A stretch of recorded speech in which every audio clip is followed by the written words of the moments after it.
बच्चों, आप सभी लोगों का हमारे YouTube चैनल में बहुत बहुत स्वागत है। आज हम क्लास 12 का फिजिक्स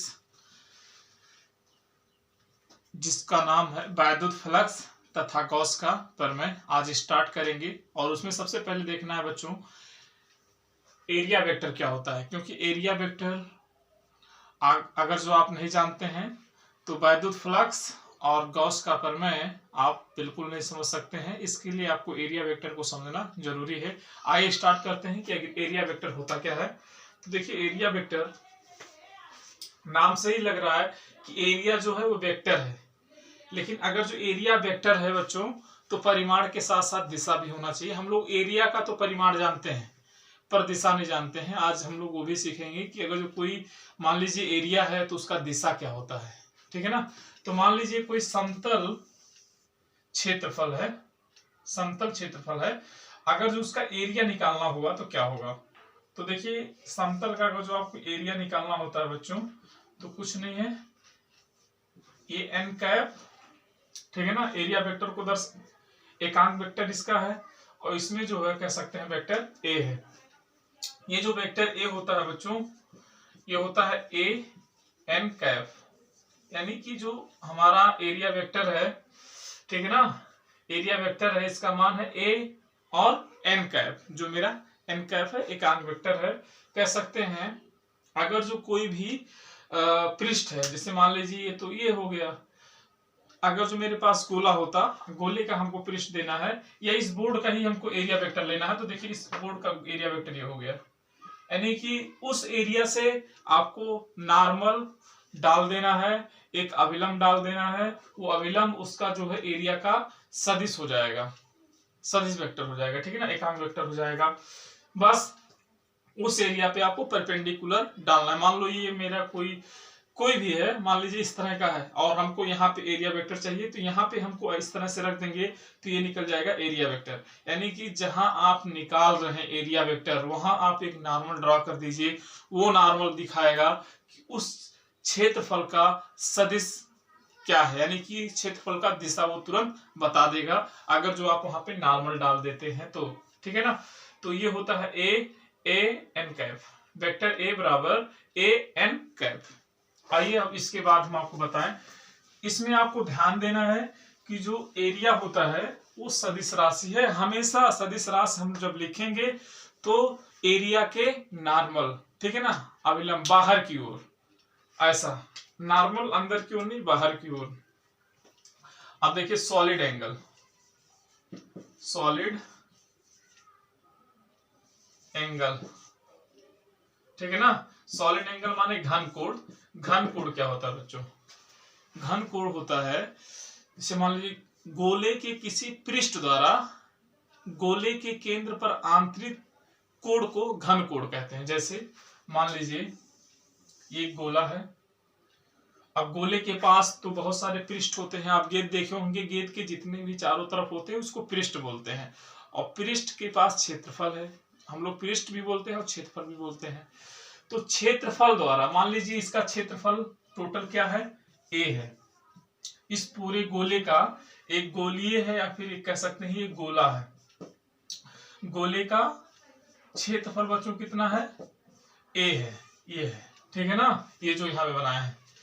अब अगर जो हम इस गोले के क्षेत्रफल को डीए भाग में, यानी डीए अवयव में तोड़ दें, आप देखे होंगे फुटबॉल के इतने छोटे छोटे से डॉट बने होते हैं और उसी से मिल करके ये पूरा उसका जो है ए बनता है। कहने का मतलब क्या है, अगर जो हम थोड़े से छोटे से पृष्ठ के कारण, मान लीजिए ये छोटा सा पृष्ठ है, इसके कारण हम इसके केंद्र पर हम ये देखें कि इसके केंद्र पर इस छोटे से डीए के कारण, यहाँ पे डीए है, ठीक है ना, डीए हम क्या लिए हैं, तो डीए हम ये लिए हैं कि ये जो मेरा गोले का क्षेत्रफल ए था, इस क्षेत्रफल का छोटा सा अवयव ले लिए हैं, इस अवयव के कारण इसके केंद्र पर जो कोण आंतरित होता है उस कोण को हम लोग घन कोण कहते हैं, ठीक है ना। तो उस घन कोण को हम लोग ओमेगा से डिनोट करते हैं, किससे करते हैं, ओमेगा से, डी ओमेगा। क्यों डी ओमेगा लिए हैं, क्योंकि अगर जो क्षेत्रफल छोटा है यानी हम एरिया छोटा लिए हैं, पृष्ठ छोटा लिए हैं, तो इसके केंद्र पर जो कोण बनने वाला है बेटा वो क्या होगा, छोटा ही बनेगा। ठीक है ना। अब देखिए ये हो गया आपका डी ओमेगा, और ये आपका क्या है, ये आपका त्रिज्या है। तो देखिए घन कोण बराबर होता है आपका, होता है डी ए अपान में आर स्क्वायर। अब यहाँ जो हमारा एरिया वेक्टर होगा बच्चों, ये एरिया वेक्टर हो जाएगा आपका ये, यहाँ हम ए नहीं लिखेंगे, डी ए लिखेंगे। ठीक है ना, क्योंकि यहाँ जो है छोटा लिया गया है एरिया वेक्टर। अगर जो हमको पूरे के लिए चाहिए, दोनों पक्षों का समाकलन कर देंगे तुरंत आ जाएगा। तो फिलहाल आपका ये सॉलिड एंगल के लिए बनता है। अब देखिए बच्चों, अब ये हो गया आपका सॉलिड एंगल। अब नंबर आता है इलेक्ट्रिक फ्लक्स क्या है। अगर जो आप इतना सीख लिए तो इलेक्ट्रिक फ्लक्स को आसानी से सीख सकते हैं। देखिए इलेक्ट्रिक फ्लक्स क्या है, इलेक्ट्रिक फ्लक्स, इलेक्ट्रिक फ्लक्स क्या है, विद्युत फ्लक्स। तो विद्युत फ्लक्स क्या होता है बच्चों, किसी जो है वैद्युत क्षेत्र में, वैद्युत क्षेत्र में मान लीजिए ये कोई वैद्युत क्षेत्र है, इसको हम वैद्युत क्षेत्र बोल रहे हैं। वैद्युत क्षेत्र में किसी काल्पनिक बंद पृष्ठ से, वैद्युत क्षेत्र में किसी काल्पनिक बंद पृष्ठ से होकर गुजरने वाली वैद्युत बल रेखाओं की संख्या को वैद्युत फ्लक्स कहते हैं। इसका ये डिफिनेशन होता है, फिर से हम बता दे रहे हैं।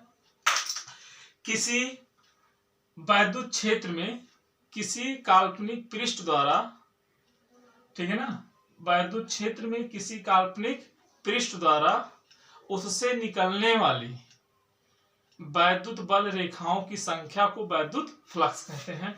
काल्पनिक पृष्ठ, और यहाँ नाम लिया जा रहा है बंद पृष्ठ। मान लेते हैं ये काल्पनिक कोई पृष्ठ है, ठीक है ना, इससे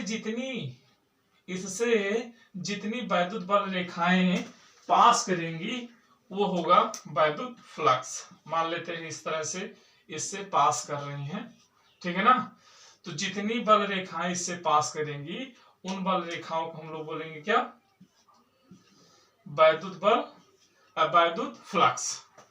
अब देखिए अभी इसका एरिया क्या है बच्चों, इसका एरिया मान लेते हैं ए है। यहाँ पे जो वैद्युत बल रेखाएं हैं, यहाँ पे जो वैद्युत क्षेत्र की तीव्रता है हम इसको मान लेते हैं क्या है, ई है। तो अब देखिए जो इंटेंसिटी है वैद्युत क्षेत्र की, ये क्या है, तीव्रता है, और ये क्या है, एरिया वेक्टर है। ठीक है ना।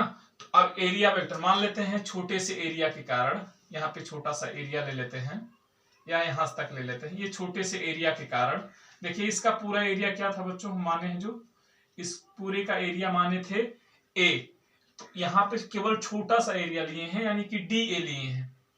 तो डी ए का देखिए इस तरह से रखा हुआ है, इस तरह से, तो इसका ये हो जाएगा बाहर की ओर, बाहर की ओर चले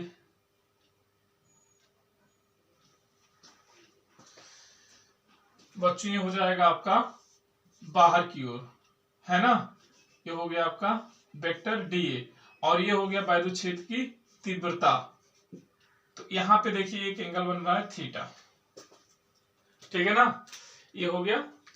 तो देखिए यहां से ये वैद्युत क्षेत्र की तीव्रता का डायरेक्शन है और ये इस क्षेत्रफल का डायरेक्शन है, ठीक है ना। तो इस तरह से देख सकते हैं आप, छोटे से के कारण किस प्रकार से जो है यहाँ पे हम लोग वैद्युत फ्लक्स को किससे डिनोट करते हैं बच्चों, तो वैद्युत फ्लक्स को हम लोग फाई ई से डिनोट करते हैं। किससे डिनोट करते हैं, फाई ई से, ठीक है ना।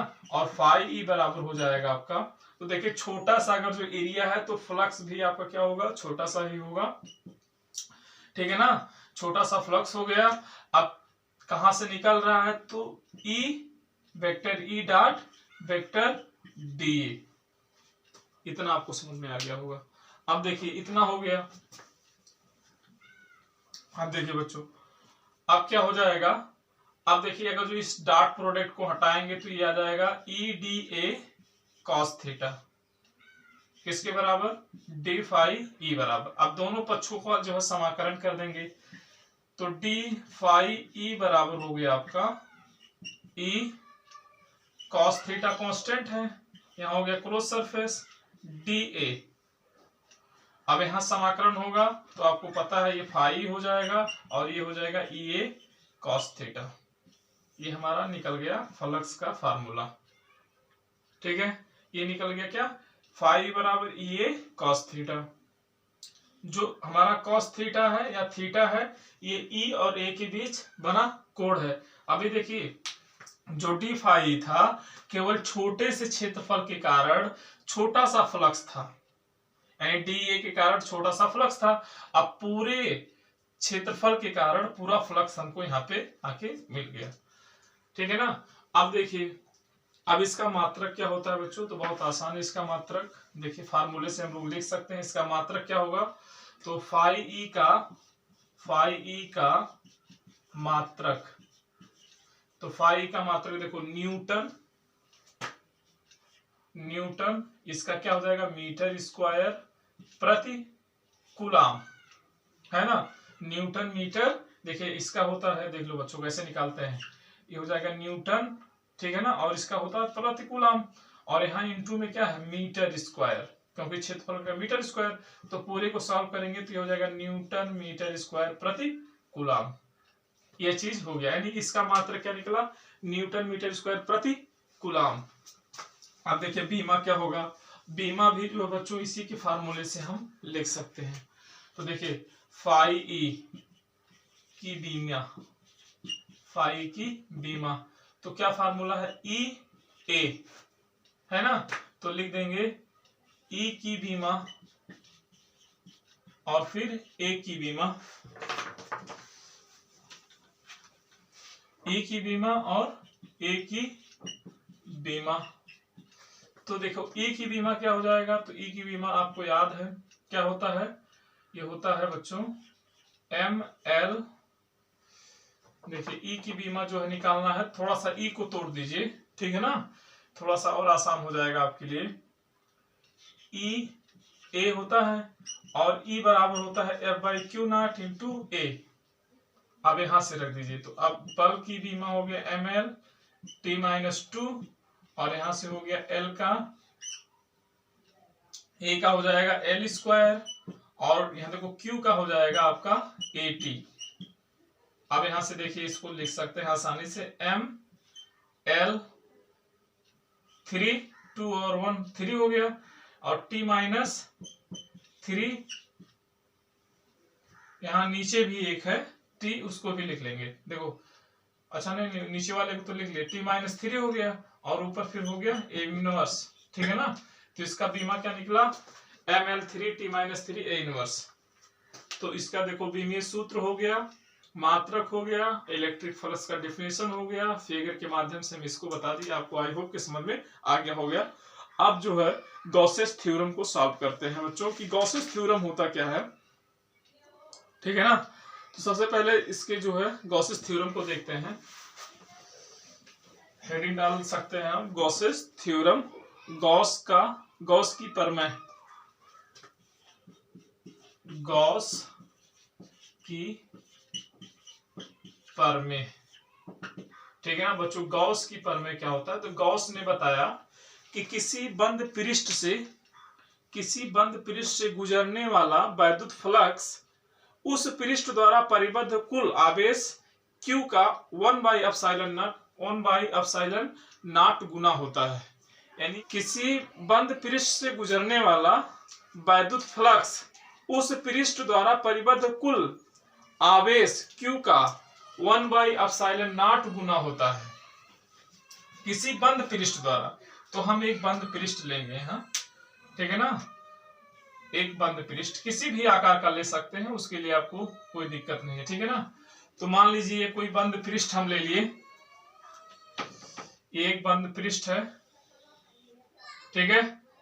इस तरह से जो है हम एक बंद पृष्ठ ले रहे हैं, और इसके जो है बच्चों केंद्र पर मान लेते हैं, इसके केंद्र पर प्लस Q आवेश का एक हम आवेश रख दिए हैं, ठीक है ना, प्लस Q आवेश का। अब देखिए इसके एरिया के कारण, देखिए इसका पूरा एरिया बच्चों जो है A है, जो यहाँ पे हम पृष्ठ लिए हैं, कह सकते हैं इसका जो है एरिया क्या है A है, ठीक है ना। और यहाँ पे डीए के कारण हम निकालना चाहेंगे सबसे पहले। ये डीए देखिए ए है, इसका छोटा सा एक अवयव ले लिए हैं जिसका नाम क्या है, डीए। ठीक है ना। डीए के कारण हम देखना चाहेंगे कि इस बिंदु पर जो है, इससे जो क्यू के कारण इससे जो फ्लक्स निकल रहा है वो कितना है। तो ये बच्चों क्या होगा मेरा, ये हो जाएगा डी ओमेगा, घन कोण है ना। यहाँ पे जो है क्या लिए हैं, घन कोण। ठीक है ना। यहाँ क्या है, डी ओमेगा, ये डी ओमेगा है, यहाँ प्लस क्यू है, यहाँ छोटे से आवेश के कारण। तो देखिए एरिया वेक्टर क्या होगा, एरिया वेक्टर बच्चों ये हो जाएगा आपका वेक्टर डी ए। और देखिए यहाँ पे रखेंगे तो प्लस क्या करेगा, इसको ये जो है डायरेक्ट यहाँ अगर जो रखेंगे तो ये जो है इसको इस तरफ रिपेल करेगा, यहाँ हमारा निकलेगा वेक्टर ई, यानी इंटेंसिटी ऑफ इलेक्ट्रिक फील्ड। यहाँ आ जाएगा बच्चों जो है थीटा। ठीक है ना। तो ये हो गया मेरा थीटा, थीटा, और ये हो गया घन कोण, ये प्लस क्यू आवेश इसके केंद्र पर रखा हुआ है। अब इस पूरे जो है कह सकते हैं जो काल्पनिक पृष्ठ लिए हैं इसका क्षेत्रफल है ए, और उस क्षेत्रफल का एक अवयव है डीए। डीए के कारण हम देखना चाहेंगे कि इससे कितना फ्लक्स निकल रहा है। ये चीज आपको क्लियर हो गया होगा। और ये डिस्टेंस मान ले रहे हैं, ये जो है आर है, सा क्षेत्रफल है तो छोटा सा मेरा फ्लक्स भी होगा, डी फाई ई। इसके बराबर हो जाएगा बच्चों vector E dot vector D, यानी छोटे से अवयव के कारण, छोटे से पृष्ठ के कारण छोटा सा फ्लक्स निकल रहा है, d flux, d phi flux निकल रहा है। तो अगर जो हम वेक्टर को हटाएंगे, डॉट प्रोडक्ट को हटाएंगे तो आ जाएगा E D A cos theta, केवल मैग्नीट्यूड फॉर्म ले रहे हैं, इतना आया। अब देखिए ई बराबर इस पॉइंट पे कितना होगा, मान लेते हैं ये यहां से आर दूरी पर वैद्युत क्षेत्र की तीव्रता कितनी होती है, तो हम लोग निकाल चुके हैं 1/4 pi epsilon naught Q by R square, है ना। इतना होता है वैद्युत क्षेत्र की तीव्रता। ठीक है। अगर जो एक बिंदु यहां रखा हुआ है, ओ पॉइंट पे जो है कह सकते हैं एक आवेश रखा हुआ है, उसके आर दूरी पर वैद्युत क्षेत्र की तीव्रता अगर जो हमको चाहिए तो इतना होता है। अब ये चीज उठा के इसमें रख देंगे तो डी फाई ई बराबर हो जाएगा आपका 1/4 पाई एप्सिलॉन नॉट, इसके बाद हो जाएगा आपका क्यू बाई आर स्क्वायर, और यहां से हो जाएगा बच्चों डी ए कॉस थीटा, केवल ई के जगह पे इतना रख दिए हैं। अब देखिए इतना हो गया। अब जो है ऊपर वाले को मिटा दे रहे हैं यहां से, तो देखिए ये हो गया आपका, इतना समझ में आ गया, डी फाई ई बराबर आ गया इतना। तो देखो ये हो गया क्यू अपान में 1/4 पाई एप्सिलॉन नॉट, ठीक है, इतना हो गया, और हो गया D A cos theta upon में आर स्क्वायर। ठीक है ना। तो इतना आपको आई होप की समझ में आ गया होगा। चूंकि डी ओमेगा बराबर बच्चों बताया गया है, और आप लोग जानते हैं कि D A cos theta upon में आर स्क्वायर के बराबर होता है, इसलिए हो जाएगा डी फाई ई बराबर Q upon 1/4 pi epsilon not D omega.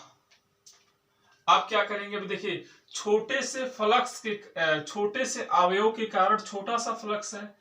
अब हम चाह रहे हैं, देखिए घन कोण क्या है, इसी के कारण घन कोण बना था ना।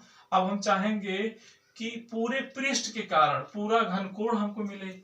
ठीक है, यानी कि पूरे पृष्ठ के कारण पूरा फ्लक्स चाहेंगे तो दोनों पक्षों में क्या ले लेंगे, समाकलन लेंगे। दोनों पक्षों में समाकलन लेने पर, दोनों पक्षों में बच्चों समाकलन ले लेंगे, और जब समाकलन लेंगे तो देखिए क्या हो जाएगा, जब समाकलन लेंगे तो ये हो जाएगा इंटीग्रेशन, यहां लेंगे close surface d phi E बराबर हो गया Q by 4 pi epsilon naught, ठीक है, into d omega. D omega अब यहां से हो गया, देखिए यहाँ पे इसका जब समाकलन हो जाएगा तो केवल ये फाई ई आ जाएगा, और जब इसका इंटीग्रेशन करेंगे, ठीक है ना, इसका इंटीग्रेशन करेंगे तो देखिए ये सब कांस्टेंट है, केवल यही वेरिएबल है, तो ये हो जाएगा क्यू अपान में 1/4 पाई एप्सिलॉन नॉट, और ये हो गया क्लोज इंटीग्रल डी ओमेगा। और जब ओमेगा का इंटीग्रेशन करेंगे तो केवल आ जाएगा बच्चों क्या, ओमेगा। अब देखो ओमेगा क्या है, यहाँ पे कोण अंतरित जो हो रहा है, तो एक जो गोले पर कोण अंतरित होता है बच्चों, क्या होता है, वो होता है 4 पाई, ठीक है ना, कितना होता है 4 पाई, ये 4 पाई से 4 पाई कैंसिल हो गया, तो E बराबर आ गया, फाई ई बराबर आ गया क्यू बाई एप्सिलॉन नॉट। तो गॉस ने यही बताया था कि किसी बंद पृष्ठ से जो गुजरने वाला वैद्युत फ्लक्स होता है, ये कुल आवेश के 1/एप्सिलॉन नॉट गुना होता है। तो यही जो है आ गया, यहां से हम कह सकते हैं ये यहां से जो है बच्चों आ गया, ये होता है आपका प्रूव्ड। ये गॉसेस थ्योरम का जो है, हमारे चैनल पे यदि आप नए हैं तो चैनल को सब्सक्राइब करें। धन्यवाद।